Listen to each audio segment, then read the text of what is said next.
സൗദ റളിയല്ലാഹു അൻഹ നബി സല്ലല്ലാഹു അലൈഹി വസല്ലം തങ്ങളുടെ ഭാര്യയല്ലേ. ഫർളായ ഹജ്ജ് നിർവഹിച്ചതിന് ശേഷം സൗദ ബീവി തീരുമാനിച്ച തീരുമാനം തന്നെ എന്താണെന്നറിയോ? ഞാനിതാ ഹജ്ജ് എന്റേത് ഫർള് നിർവഹിച്ചു, ഇനിതാ വീട്ടിലേക്ക് കയറുന്നു. ഇനി എൻ്റെ ഈ ശരീരം വീട്ടിൽ നിന്ന് പുറത്തിറങ്ങുന്നത് ഞാൻ എന്നാണോ മരിക്കുന്നത്, റൂഹ് എൻ്റെ ശരീരത്തിൽ നിന്ന് പോകുന്നത് അന്ന് മാത്രമായിരിക്കും. സൗദാ ബീവിയുടെ നാടേടെ ദക്ഷിണാഫ്രിക്കയിലെ ജോഹന്നസ്ബർഗാണോ?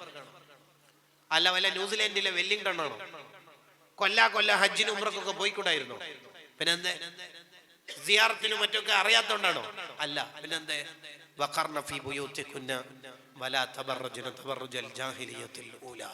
അവർക്കറിയാം ഹിജാബ് ഇട്ടെന്ന് വിചാരിച്ചിട്ട് എവിടെയും ഇറങ്ങാം എന്നല്ല, എവിടെയെങ്കിലൊക്കെ ഇറങ്ങേണ്ട ആവശ്യമുണ്ടെങ്കിൽ ഹിജാബ് ഇടണം എന്നാണ് നിയമം എന്ന് അവർക്കറിയാം. മനസ്സിലാകുന്നില്ലല്ലോ പറയുന്നു? ഉണ്ട്. ഓക്കെ, അമ്മമാരെ ശ്രദ്ധിക്കണം. എല്ലായിടത്തും ഇങ്ങനെ പോവുക, ഉള്ള ഉറൂസും ഡെക്കറേഷനും പൊരിയും ഹലുവയും കണ്ടെടുത്ത് ഇങ്ങനെ താത്താമാരെടുക്കുക. ഹിജാബ് ഇട്ടാൽ എല്ലായിടത്തും പോവാന്ന് ആരാ പറഞ്ഞ നിയമം? ശ്രദ്ധിക്കണം.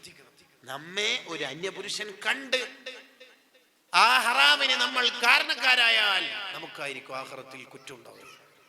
ശ്രദ്ധിക്കണം. ഇബ്നു ഹജർ തങ്ങൾ അവിടുത്തെ അസ്സവാജിറിൽ അത് വിശദീകരിക്കുന്നുണ്ട്. അപ്പൊ കണ്ണുകൊണ്ട് ചെയ്യുന്ന തെറ്റാണ് ഹറാമ് കാണുക, അന്യ പെണ്ണിനെ കാണുക എന്നുള്ളത്.